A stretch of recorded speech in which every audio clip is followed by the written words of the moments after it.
Hi, my name is Greg Coulton and I'm currently studying my A-levels at the Windsor Boys' School.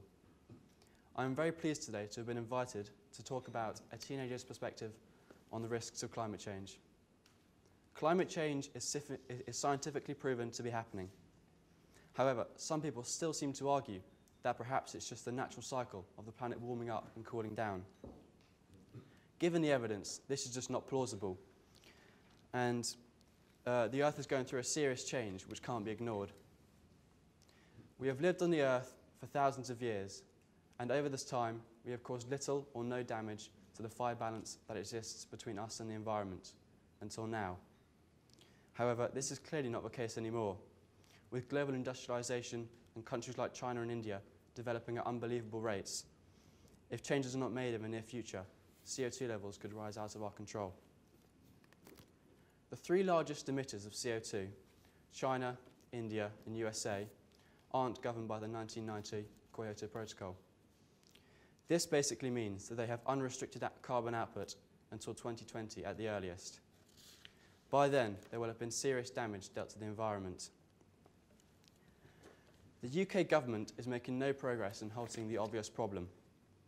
I do appreciate there are difficulties with introducing new policies and making people change their ways, but if nothing is done very soon, there will be permanent damage. The UK is seen by the rest of the world as a leader of change, and the UK should be seen by the rest of the world as a leader of change, and hopefully other countries will follow. This is clearly not happening, as for example, the government has recently reduced the subsidies from the solar industry. Why did George Osborne say that he is not going to risk the economic recovery by worrying about climate change? As without an environment, there would be no economy. The UK cannot insist that developing third world countries cut back on their emissions when here in the UK we are continuing to ignore the effects. The UK needs to be seen to be changing if we're going to have any influence over the world. We need to look at how future energy needs are going to be reached, and I'm not sure that nuclear power plants located along the seacoast are the best option, with sea levels potentially rising. There is a global concern about climate change. So why did the UN fail to reach any sort of meaningful agreement at the latest climate change conference in South Africa? The UK press appears to commit more paper space to celebrity and scandal than real-life issues that we are facing.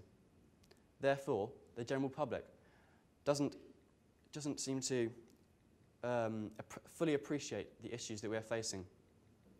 This might be because there is no obvious visual change, and I think it's the duty of the media to cover the subject of climate change. And as a result, the public can fully understand the severity of the issue and learn to respect our environment. My final point is that we need more documentaries such as The Frozen Planet by Sir David Attenborough. This was inspiring and educational. It clearly showed in a visual form the escalating problems of climate change. The scientific evidence is self-explanatory. The problem is, how are we going to convert the climate change skeptics and educate the rest?